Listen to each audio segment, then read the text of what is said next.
na may dalawang screw, star screw dito sa likod at sa harapan, tapos allen key na numero 4 para matanggal yung cable. Ito yung palit ko bago, may tingnan nyo sa ilalim, may plastic ayan, plastic kulay blue. At rin sa kabila mayroon din yan, kulay blue rin. Yung isa rin yun,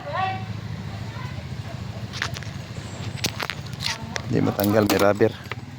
Kaya na lang, basta mga ito bait natin dito na. Kung saan natin tinanggal, doon din natin ipadaan. Pas na tayo, nandito na kabit na throttle. Okay, umiikot siya. Tapos ito yung cable niya, yan.